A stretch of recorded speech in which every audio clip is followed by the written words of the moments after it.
Padre nuestro que estás en los cielos, te pido que me llenes de tu espíritu para apacentar a tus corderos, a tus ovejas. Me uses, Señor, dando testimonio de la grandeza tuya a través de las Sagradas Escrituras y que también, Señor, nos impactes, nos muevas a hacer tu santa voluntad, nos uses como instrumento en tus manos para la gloria tuya, Señor. En el nombre de Cristo, Señor, sé tú el que hable por mí, en el nombre de Jesús. Amén. Amén. Amén.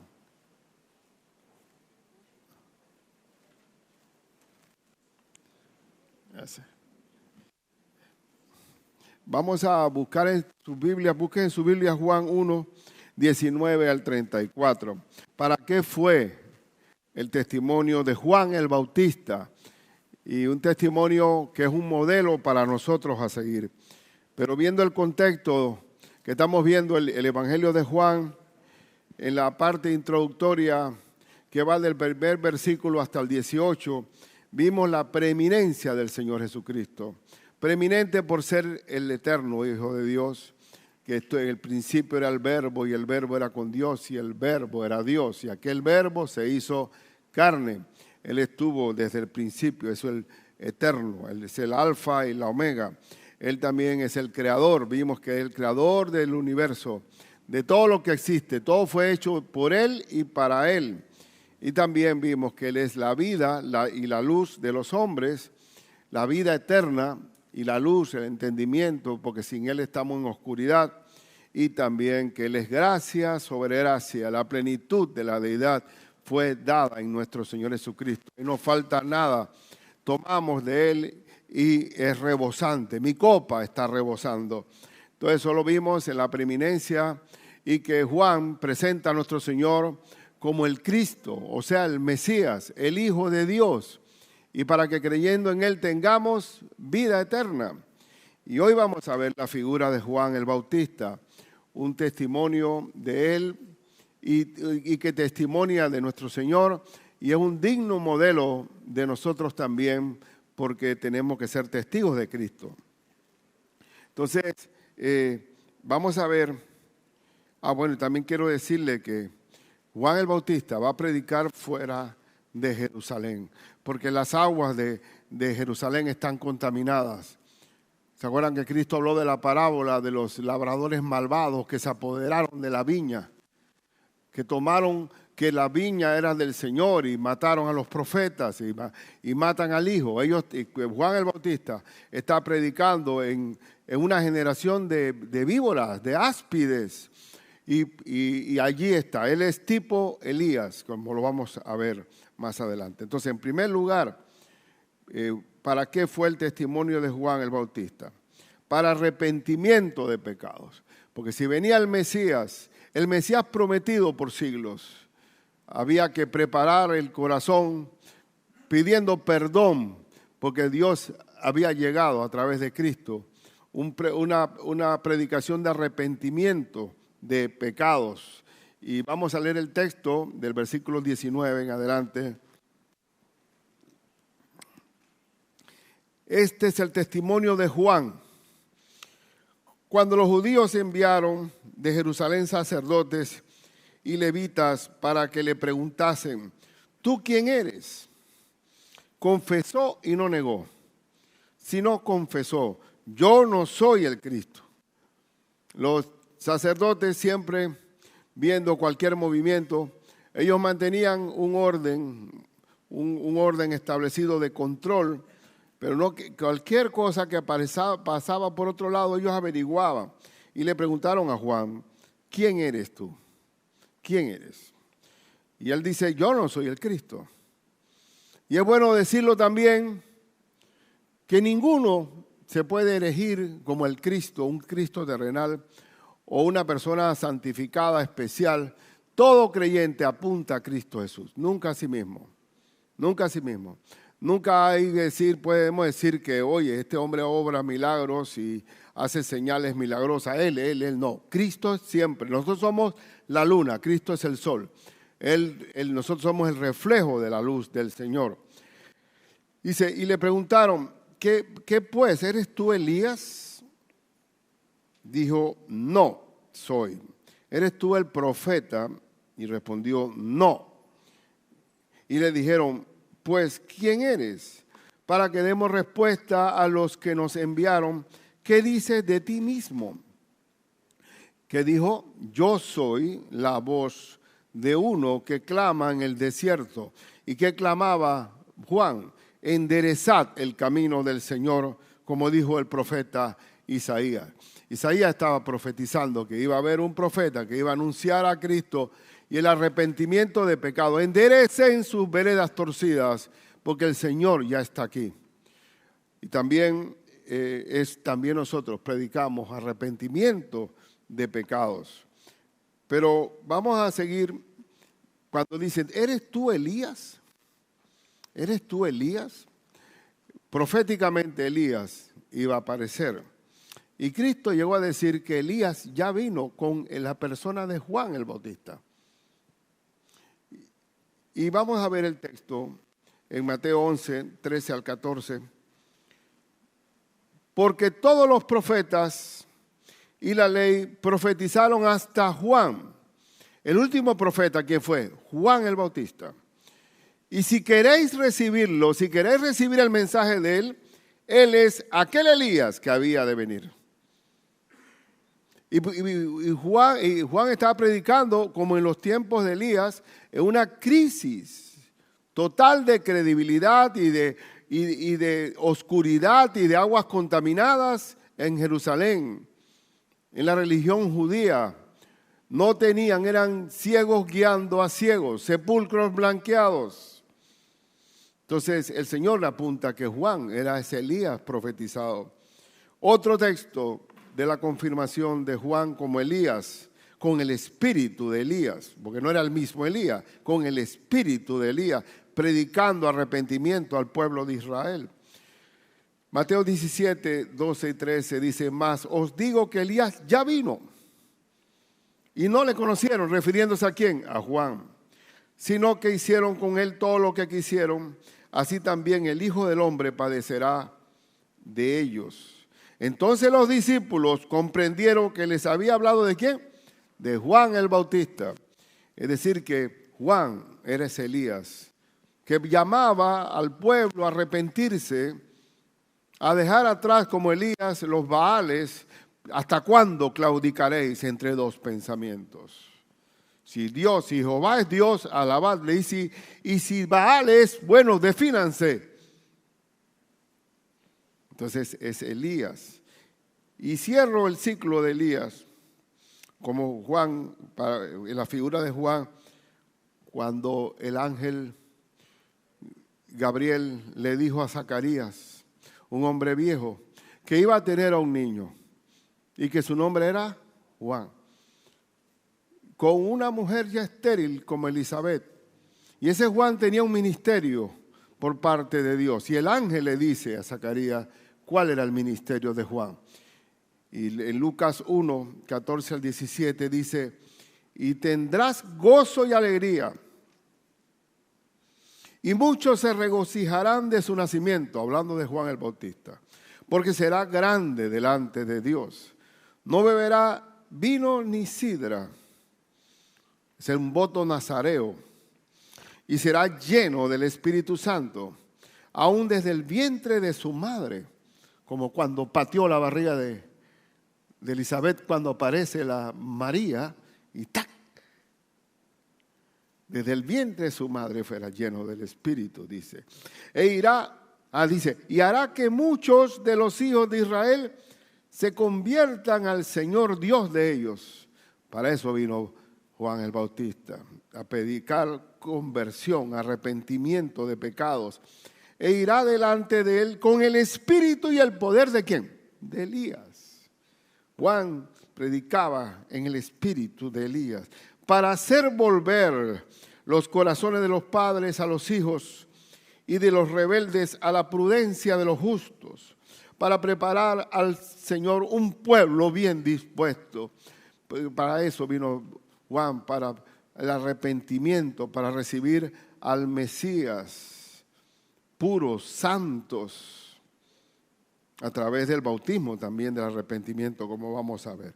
Entonces, ¿eres tú Elías? Y el mismo Juan se identificaba como el Elías prometido, pero Jesús dijo, Él es, si lo querés recibir, Él es el Elías prometido, que le tocó el honor de presentar a Cristo como el Cordero de Dios que quita el pecado del mundo. Pero también cuando le preguntaron a Juan si eras el profeta prometido sí es Cristo Jesús. Allá en Deuteronomio, el Señor profetiza, le dice a Moisés que se iba a levantar uno más grande que él, que iba a ser el verbo, la palabra encarnada. Y vamos a leer en Deuteronomio que Cristo sí es el profeta.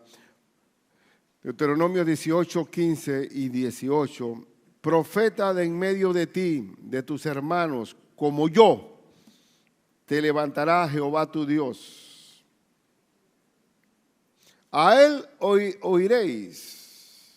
Y me recuerda cuando Cristo tuvo la transfiguración, que se le aparece Moisés y Elías. Y la voz del Padre que dijo, este es mi Hijo amado en que tengo complacencia. A él oís, a él oís. No a Moisés y los profetas, sino a Cristo, el Verbo encarnado. A él oiréis. Profeta les levantaré de en medio de sus hermanos como tú. Y pondré mis palabras en su boca, y él les hablará todo lo que yo le mandare. Y el Señor habla, el Señor Jesucristo habló todo lo que manda a su iglesia. Y él es la cabeza de la iglesia. Y todo lo que sale de la boca de Cristo es lo que gobierna la iglesia del Señor. Él es el profeta de Dios.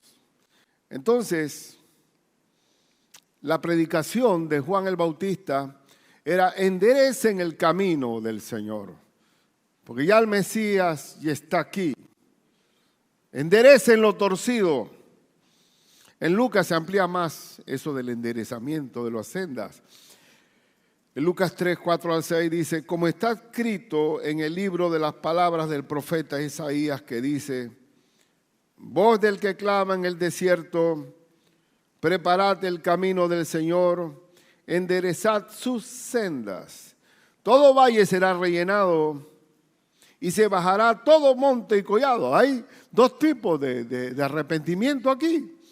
Hay gente que está tan deprimida como un valle, que hay que rellenarlo para que levantarlo. Y hay otros que son altivos como un monte, que hay que tumbarlo. A fin de que todo el mundo esté relleno, esté al mismo nivel. El que está en el valle, que Dios lo levante, y el que está altivo, que Dios lo baje. Entonces, para eso vino el apóstol, el profeta Juan, y dice, y se bajará todo monte y collado, los caminos torcidos serán enderezados, y los caminos ásperos allanados, y verá toda carne la salvación de Dios. Y el profeta Juan, el último profeta, vino a predicar la venida del Cordero. Preparen el camino, porque viene el Señor. Preparen y enderecen las veredas torcidas. Y Cristo viene también. Prepara y endereza tus veredas también, hermano. Y eso pasa cuando el presidente de la República va a algún lado. Nosotros tuvimos una vez que hospedar a la guardia presidencial en el campamento de nosotros. Y se quedaron en el campamento de nosotros. Y resulta que todos esos caminos de tierra que estaban por allá se enderezaron, se allanaron, porque esperaban al presidente y el presidente vino en helicóptero. Pero bueno, le quedó a la gente el camino cortado, ¿no? Pero normalmente cuando el rey iba a algún lado, siempre había que preparar y alistar los caminos donde había un mal paso, arreglarlo, cosa que el presidente llegara o el rey llegara, y sin ningún tipo de contratiempo. Bueno, para eso vino Juan, para enderezar las veredas torcidas, para rellenar los valles y derribar los montes. Pero aún así me gustaría que nosotros entráramos más todavía en enderezar los caminos torcidos. Vamos a ver la predicación de Juan para enderezar los caminos torcidos en Lucas 3, versículos 10 y 14. Y la gente le preguntaba diciendo a Juan, entonces, ¿qué haremos? ¿Qué haremos para arrepentirnos? ¿Qué debemos hacer para arrepentirnos y recibir al Mesías que está aquí? Y respondiendo les dijo, el que tiene 2 túnicas, dé al que no tiene. Compartir, expresar amor al necesitado. El que tiene que comer, haga lo mismo. Vinieron también unos publicanos para ser bautizados. ¿Los publicanos quiénes son? Los que cobran impuestos, que se enriquecieron, muchos de ellos, cobrando el impuesto a su gente. Y le dijeron, maestro, ¿qué haremos? Y él le dijo, no exijáis más de lo que está ordenado. No se rebusquen con la gente cobrando de más. Oye, se quedaron sin negocios. Si cobraban estrictamente, ya no iba a haber corrupción. También le preguntaron unos soldados diciendo, ¿y nosotros qué haremos? Y le dijo, no hagáis extorsión a nadie, no pidan coima. ¿Eso es nuevo? Desde el tiempo de Cristo. No hagáis extorsión a nadie. Ni calumniéis. ¿Cómo que diga calumnia? ¿Qué es una calumnia? Decir algo que no es de una persona. El soldado también aparentemente calumniaba. Te infringía un delito que no existía. Te podía sembrar una droga que no tenías. No calumniéis a nadie. Y contentaos con vuestro salario. Ahí está el punto importante de contentarse con el salario, hermano. Es una cosa que creo que hay que meditar bien. Muy poca gente se contenta con lo que tiene, sino con lo que no tiene. Se descontenta por lo que no tiene. Y ese es el gran problema del endeudamiento, usted sabe, ¿no? Porque la tarjeta de Visa te dice, ¿quieres algo adicional? Es tuyo, tómalo.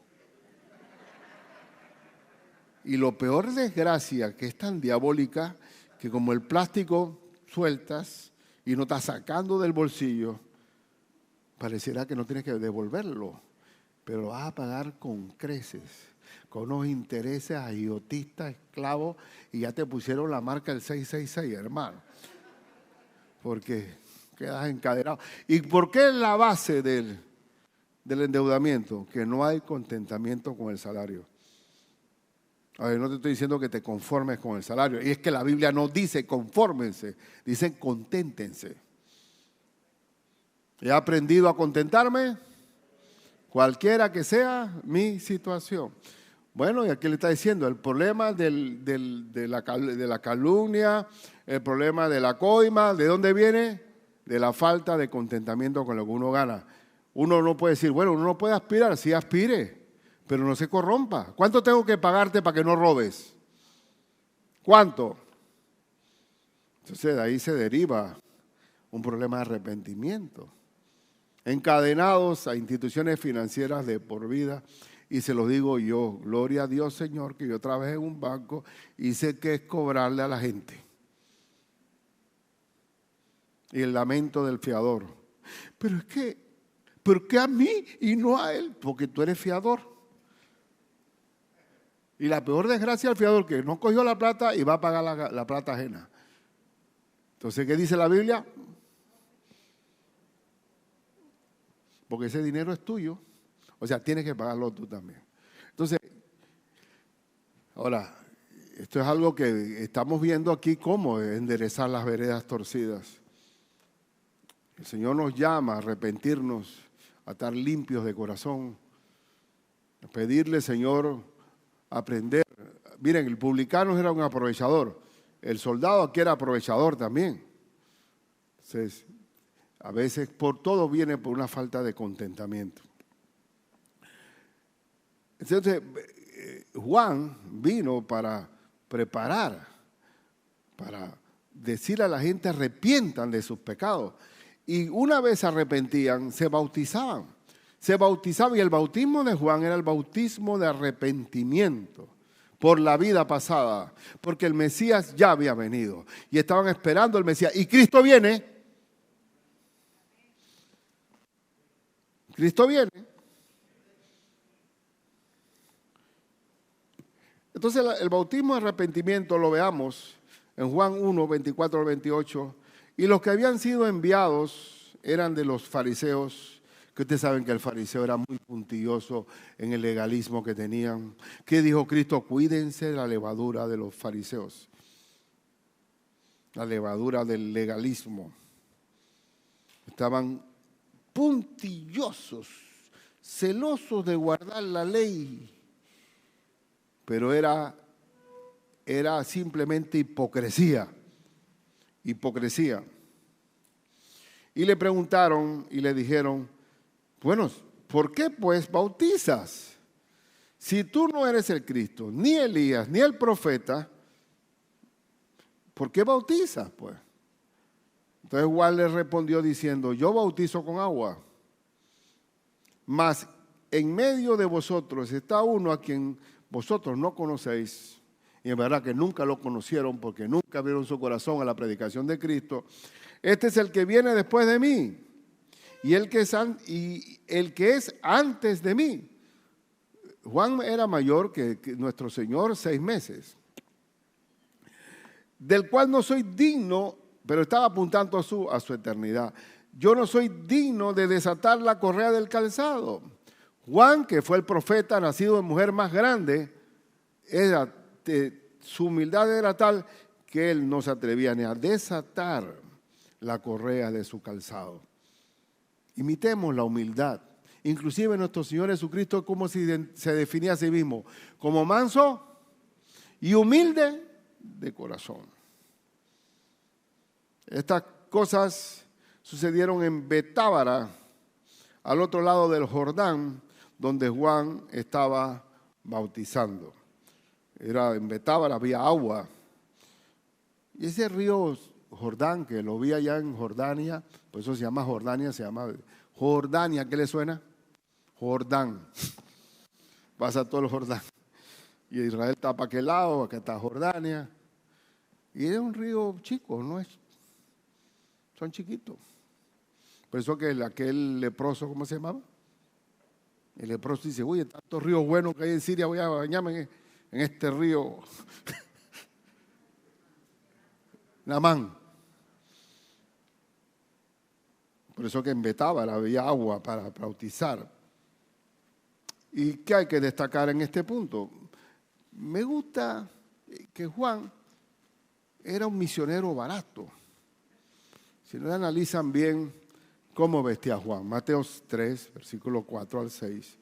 Y Juan estaba vestido de pelo de camello. O sea, la ropa más barata que pueda haber era el cuero del camello, que debía ser bien rústico y había que usarlo bastante para que aflojara.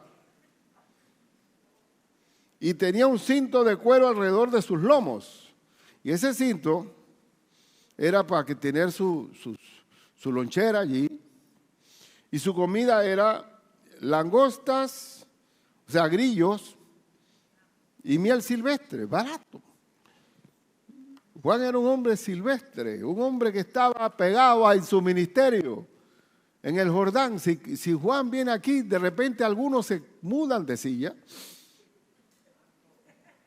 Un hombre sencillo, pasará hasta de fanático. Es un hombre concentrado en el ministerio. Por eso que cuando Juan estuvo preso por el rey Herodes, él se deprimió y mandó a pedirle a Cristo, a decirle, ¿eres tú o es otro?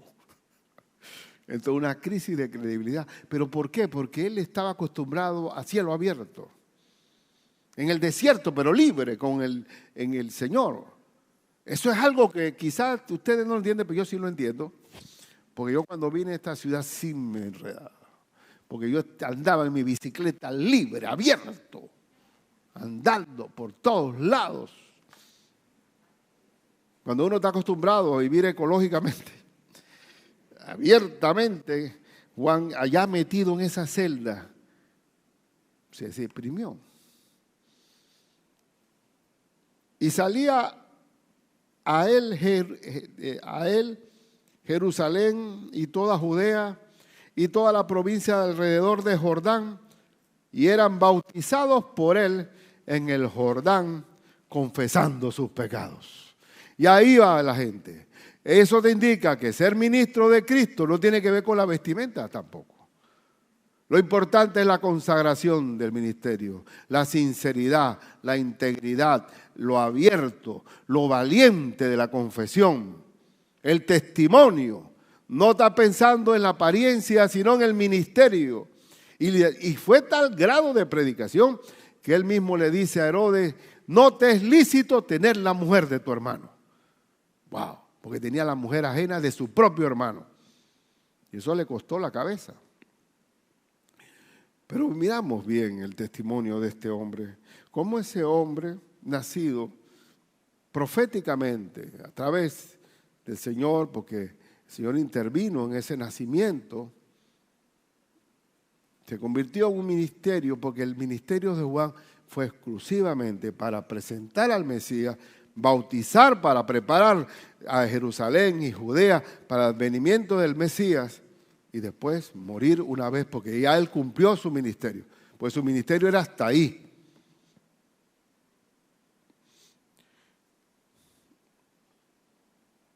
En tercero y último lugar, el testimonio de Juan era para presentar a Jesús como el Cordero de Dios. El Cordero de Dios. Juan 1, 29, 34. El siguiente día vio Juan a Jesús que venía a él y dijo: he aquí al Cordero de Dios que quita el pecado del mundo. Aquí está. Todos estos bautismos que hemos desarrollado, aquí está el Cordero de Dios que quita el pecado del mundo. ¿Y cómo predicamos nosotros? Igual. El único que quita, hermano, el pecado del mundo es Cristo Jesús. Y puede ser que te digan loco como Juan, porque a Juan le dijeron lunático y no comía, un hombre totalmente austero. Pero ¿qué importa que nos digan que hay un fanatismo en nosotros? Porque para el mundo, para el hombre natural, las cosas de Dios que son locura. Pero nosotros tenemos que predicar a Cristo crucificado, y he aquí al Cordero de Dios que quita el pecado del mundo. Punto. Ese es el mensaje que hay que predicar.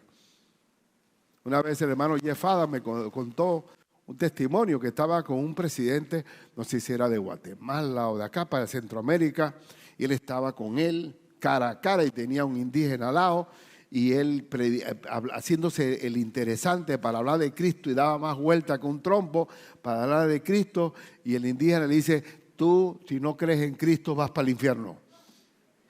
Se quedó así, cuye, pero qué bárbaro, que como que no doró la píldora. Y el presidente hizo así, ¿es verdad? Sí, tienes que recibir a Cristo en tu corazón, ¿oíste? Y dice Jeff que él fue más efectivo, porque a Cristo como hay que presentarlo, como el Cordero de Dios que quita el pecado del mundo.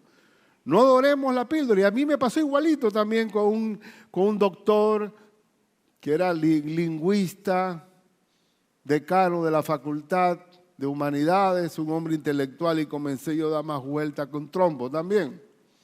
No logré nada. Sin embargo, la nieta le apagó el televisor al abuelo un día. Abuelo, escúchame, si tú no recibes a Cristo vas para el infierno. Y tácate. Y la nieta lo hizo recibir a Cristo. Y yo no. Porque a Cristo se le presenta tal cual. No importa que tengamos una apariencia de que ustedes, es que es así. A Cristo se le presenta crucificado. No tenemos que usar elocuencia ni palabras rebuscadas para predicar la salvación, porque el Señor estableció que el hombre se salvara por la locura de la predicación. He aquí al Cordero de Dios que quita el pecado del mundo. Este es aquel de quien yo dije: después de mí viene un varón, el cual es antes de mí, porque era primero que yo, y yo no le conocía, mas para que fuese manifestado a Israel, por esto vine yo bautizando con agua. El bautismo de agua era para manifestar al Mesías, y aquí está el Mesías, el Cordero de Dios que quita el pecado del mundo. También dio Juan testimonio diciendo, aquí viene el testimonio de Juan porque dice, vi el Espíritu que descendía del cielo como paloma y permaneció sobre él. Porque el Señor le dijo a Juan, el que desciende, el Espíritu sobre él, ese es el Cordero de Dios que quita el pecado del mundo. Era como paloma, no era una paloma. ¿Estamos de acuerdo? También que tengamos la palomita en el parro puesta atrás y el pececito también de Jesús, pero no era una paloma. Porque a Fidel Castro se le puso una paloma aquí y la gente decía, ¡ah! Ese es el escogido, el ungido de Dios. Dime. Pero es verdad, pues ¿sabe por qué, hermano? Porque lo que es una analogía lo toman literal y lo que es literal lo toman analógicamente. Así es el hombre torciendo la escritura. Y por eso, juntando, y si usted pone la paloma atrás o pone el pescadito, maneje bien, hermano. Pues había un hombre que me pasó, ran. Y digo, ¿dónde tenía a Jesús atrás? Eso sabe usar el nombre de Dios en vano. O como el policía que para a un hombre allá, pasa el semáforo en rojo y lo detiene. Mira, deme usted la identificación. El hombre saca, bájame la identificación. Este carro es robado, ¿verdad? No, yo soy el dueño. Oh. Es que cuando vi la palomita y vi el pez que dice Jesús, yo pensé que este carro era robado, porque un cristiano no maneja así. Entonces, si vengamos muy en cuenta que como paloma, y eso lo digo, porque somos latinos, y estamos recién zafados de la idolatría de muchas cosas feas, para después quedar nosotros metidos con la palomita del Espíritu, que era como paloma, como diciendo, ¿a qué se me parecía? Era como una paloma bajando.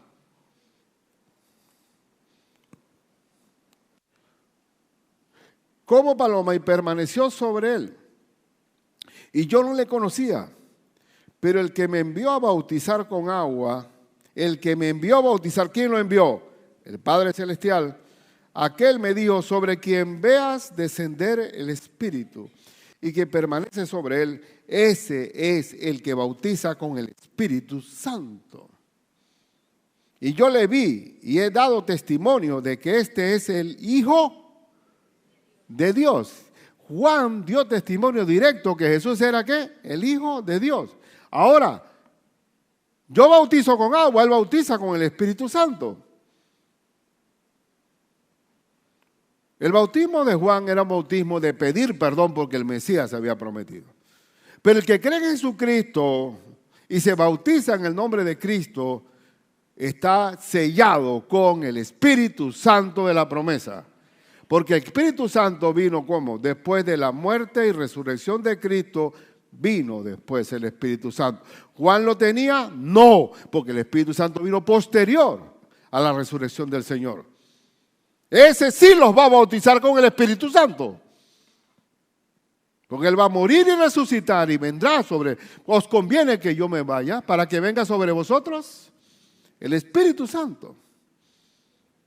Así que el bautismo de Juan era un bautismo de preparación para el recibimiento del Mesías.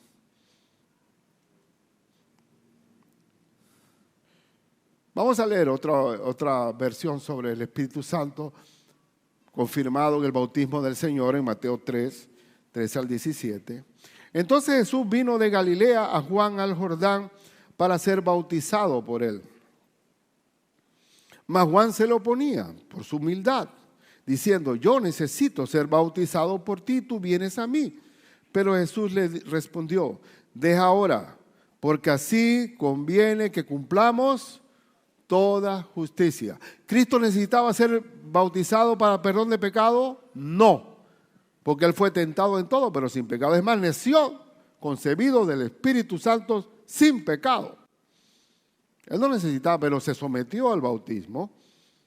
Y nosotros también tenemos que someternos al bautismo porque Cristo dio el ejemplo de bautizarse, porque conviene que cumplamos toda justicia. Todo lo que ordena el Padre tenemos que hacerlo. Y Él lo hizo. Y cuando hay un creyente que está resistiéndose al bautismo, ese creyente está luchando con una rebeldía personal. Porque lo primero que yo hago, porque ¿qué es el bautismo? Es un cuadro de la muerte, sepultura y resurrección del Señor. El Señor vivió, murió, fue sepultado y resucitó. Y el creyente que cree en Cristo ha muerto su viejo hombre para resucitar a un hombre nuevo. Y que la muerte de Cristo es mi muerte y su resurrección es mi resurrección. Eso es lo que significa el bautismo. Eso no es un talismán o no es un macuá, como decían las brujas, o echarle ahí agua encima. No, eso es todo tiene una enseñanza, todo tiene una profundidad. Y el Señor nos ordena que nos bauticemos. ¿Qué vamos a leer aquí? Dice, mas Juan se lo ponía. Entonces le dejó que lo bautizara. Y Jesús, después que fue bautizado, subió luego del agua. Si dice que subió, quiere decir que bajó. No sacaron una tinaja para echársela encima. Él bajó al agua. Y aquí los cielos le fueron abiertos y vio al Espíritu de Dios que descendía como paloma y venía sobre él. Y hubo una voz de los cielos que decía, este es mi Hijo amado, en quien tengo complacencia. ¿Había Cristo hecho un milagro? Cero. ¿Había abierto la boca? Cero. Y Dios, el Padre, le dice, este es mi Hijo amado, en que tengo complacencia. También Dios se complace cuando nosotros le obedecemos. En el primer acto de obediencia de un creyente es el bautismo. Ahora, ¿el bautismo salva? No. Salva la fe en Jesucristo. Pero el bautismo es un testimonio público de que he creído en el Señor Jesús. Lo digo porque como dice, como nos denominamos bautistas, digo, oye, debe ser que el bautismo es primero que todo ahí. El bautismo es un testimonio público. Ahora, ¿por qué viene el nombre bautista? Bueno, porque en los tiempos ya medievales condenaban a aquellos que eran bautizados por inmersión y tiraban a la hoguera tanto al bautizado como el que bautizó. Entonces se le llamaba la condena por anabaptistas. Después ¿y quiénes son esos? No, esos son anabaptistas. Después quedó bautistas, son bautistas. Así que ese nombre lo pusieron los enemigos, no fueron los amigos. Bueno, eso es un simple paréntesis para saber de dónde viene el nombre de bautista. Pero entonces no es que el bautismo salva, el bautismo es un testimonio público de mi fe en Jesucristo. Otra vez, ahora el bautismo con el Espíritu. Pues yo había explicado, pero quiero hacer enseñanza sobre esto. En Mateo 3, 11 al 12. Yo a la verdad os bautizo con agua para arrepentimiento. Pero el que viene tras mí, cuyo calzado no soy digno de llevar, es más poderoso que yo. Él os bautizará en Espíritu Santo y fuego. Ahora hay que aclarar lo del fuego. Y el fuego cae, los males salen. Vean un momento. Cada vez que la Biblia habla de fuego es juicio. El Espíritu Santo Cristo vino para bautizarnos en Espíritu Santo y fuego. Es decir, juicio, aquel que no ve a Cristo como el Cordero de Dios lo va a ver como el juez de hierro mandando al infierno a la gente, allá en el tribunal blanco.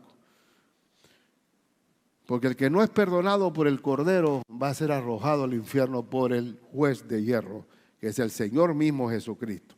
Así que Él tiene tanto el Espíritu Santo como el fuego. Y en la segunda venida va a arrojar el fuego contra todos los que se levantaron contra Él, en el capítulo 19 de Apocalipsis.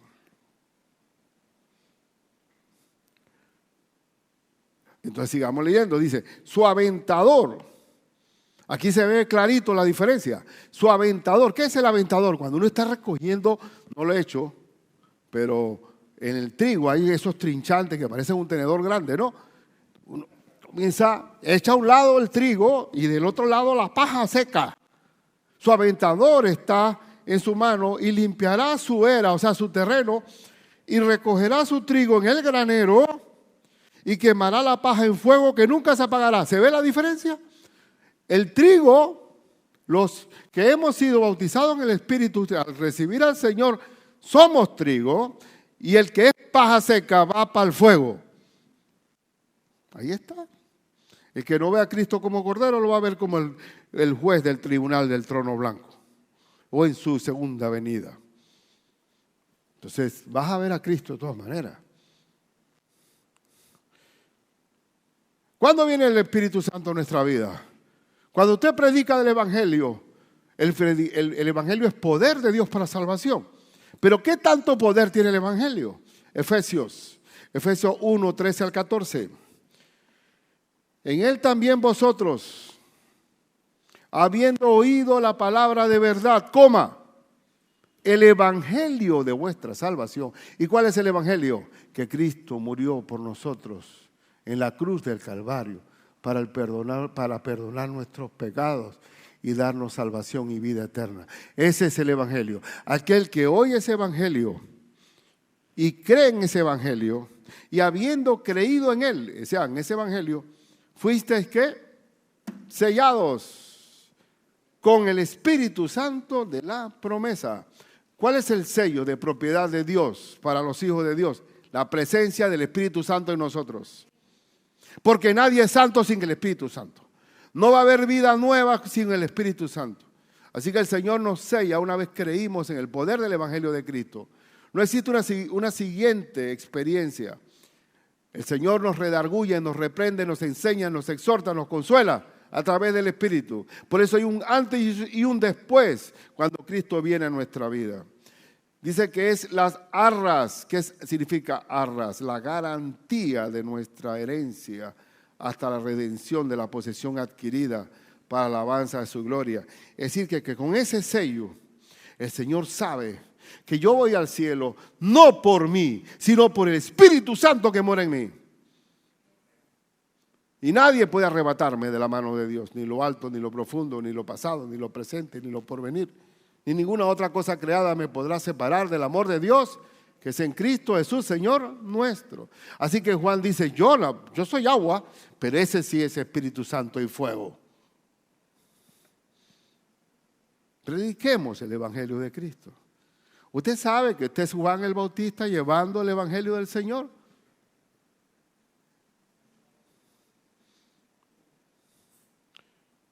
Doctrina, terminé. Vamos a decir algo de doctrina aquí.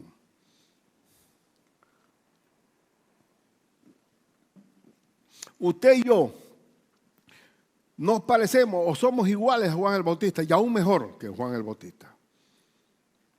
Porque damos testimonio con el poder del Espíritu Santo cuando hablamos del Evangelio del Señor. Pero recibiréis poder cuando haya venido sobre vosotros el Espíritu Santo y me seréis testigos en todo Jerusalén, en Judea, en Samaria, hasta lo último de la tierra. Cada vez que predico con el testimonio del poder del Espíritu Santo. Cuando usted predica a Cristo, el Espíritu Santo le da esa convicción. ¿Por qué? Porque nosotros somos testigos de Cristo o no. ¿Usted sabe que el Espíritu Santo da testimonio a nuestro espíritu de que somos hijos de Dios? Y por ese testimonio testificamos de Cristo. Y la persona que está oyendo, la Escritura dice que ¿quién es el que convence al mundo de pecado, de justicia y juicio? El Espíritu Santo. Así que el Señor nos usa para llevar ese evangelio a toda criatura con el poder del Espíritu Santo. Hubo una ilustración que escuché de un hermano que me gustó y siempre la uso. Que el corazón del hombre es como un casco de acero de un barco. Duro, grueso. Pero ese casco de acero es penetrado por una pistola neumática y es capaz por esa pistola de penetrar el casco de ese barco y meter el perno dentro de ese casco. Y decía la ilustración que el único que penetra el corazón del hombre es la pistola del Espíritu, porque el Espíritu es el que tiene la potencia. Pero el perro que entra es el Evangelio de Cristo cuando entra al corazón del hombre. Ahora, la pistola no se mueve sola. Siempre va a haber un obrero que va a llevar ese Evangelio con la potencia del Espíritu Santo para llevarlo al casco de acero del hombre. Y por eso uno se sorprende de criminales y gente mala que llega a los pies de Cristo por el poder del Evangelio del Señor. Y nosotros presentamos a Cristo también como el Cordero de Dios que quita el pecado del mundo, como el Hijo de Dios. Y para que creyendo en Él tenga la persona vida eterna. Gracias a Dios porque yo abrí mi corazón a mi Señor. Y tú también, hermano. Pero quiero que seas como Juan el Bautista también. Y presenta a Cristo. No importa quién sea. No interesa que tú digas, este no, porque a ti te puede sorprender. Te puede sorprender que tú dices, y eso me ha pasado a mí, el misionero tipo Jonás. Dice, ay, esta se nota, esta hermana está preparada para el Señor. Esta no. Esta va para allá. Esta es una ninivita. Siempre me da, esta resulta que aquella no y esta sí. No hacemos acepción de personas. Presentamos el Evangelio a toda criatura. Hasta a Herodes hay que hablarle. Si Herodes quedaba pasmado escuchando a Juan el Bautista, la cosa es que la mujer será mala, más allá. Y él también era malo. No estoy diciendo que no. Pero uno no sabe quién puede escuchar. ¿Quién puede escuchar? ¿Y qué nos ordena el Señor? En Marcos 16, 15 al 16, y les dijo, id por todo el mundo. ¿Cuál fue la orden? Y predicad el Evangelio a toda criatura. Esa es nuestra labor como iglesia del Señor. Llevar, y el que creyere y fuere bautizado será salvo. Hay algunos que empatan creer con bautismo para salvación, pero no leen lo que sigue. Mas el que no creyere será condenado. La fe es creer. El bautismo es la obediencia a la fe. Pero ¿cómo uno se salva? Creyendo en Jesucristo, como el Hijo de Dios. Y normalmente en la iglesia primitiva no se demoraba mucho para bautizar. ¿Cuántos se demoraron con el carcelero de Filipo, hermano? Como a medianoche se abren las cárceles, se iba a matar al hombre, le presenta el Evangelio, se lo lleva a su casa, ahí mismo en la casa de la prisión, le cura las heridas a Pablo y Silas, y dice, y esa misma noche se bautizaron. ¿Qué tiempo tardaron? Nosotros estamos tarde, pero a veces también hay que hacerlo para saber que cuando el que se está bautizando sepa lo que está haciendo. Sepa lo que está haciendo. A veces hay algunos que quieren ser legalistas con el bautismo. Tienen que arreglar toda su vida para después bautizarse. Hermano, no es así. ¿Cuál es el único requisito para bautizarse? Exacto. ¿Qué le dijo el eunuco? ¿Qué impide que yo sea bautizado? Acuérdate que yo soy eunuco. ¿Hay algún impedimento? Dice, no. Cree en el Señor Jesucristo y es el único requisito para bautizarse. Si queremos arreglar a la vida torcida del hombre, oye, no va a bautizarse nadie. Porque nosotros venimos del mundo ¿cómo? Muertos en nuestros delitos y pecados. Nuestro primer acto de vivo en Cristo es bautizarse. Bien, entonces he hablado bastante, pero ¿cuál es la orden final del Señor? Por tanto, id y haced discípulos a todas las naciones, bautizándolos, igual que Juan, con la diferencia que tenemos el Espíritu con nosotros, el día que abrimos nuestro corazón al Evangelio de Cristo, en el nombre del Padre, y del Hijo, y del Espíritu Santo, enseñándoles, seguir enseñando, porque el bautismo es el primer acto de obediencia, pero hay que seguir enseñándoles que guarden todas las cosas que os he mandado, y he aquí, yo estoy con vosotros todos los días hasta el fin del mundo. Vamos a dejarlo aquí, pues tengo hasta otros más, ya estamos saturados. 2 Corintios 5:17 que dice que de modo que si alguno está en Cristo, nueva criatura es. El poder del Evangelio. Las cosas viejas pasaron, el Señor las borró porque el Cordero quita el pecado. Y aquí todas son hechas nuevas. Gloria a Dios. Seamos como Juan el Bautista. Seamos como Juan el Bautista. No se menosprecie si Juan era un hombre que no tenía caché, pero predicó con todo el poder de Dios magníficamente. Oh Padre Celestial, Padre, haznos voceros tuyos, haznos embajadores que hablemos de Cristo directo y al Cristo crucificado. No importa que nos tilden de locos, el hombre natural, pero para el que cree es poder de Dios para salvación. Padre, que tengamos abiertamente predicar en este evangelio, porque tú vienes pronto y la maldad se va a aumentar y el diablo estará más endiablado yéndose contra el evangelio del Señor, contra su iglesia, contra la Biblia, y que aprovechemos en Panamá que tenemos siempre aquí hay presencia bíblica para que todos los que se llegan a este país conozcan el evangelio del Señor. En el nombre de Jesús. Amén.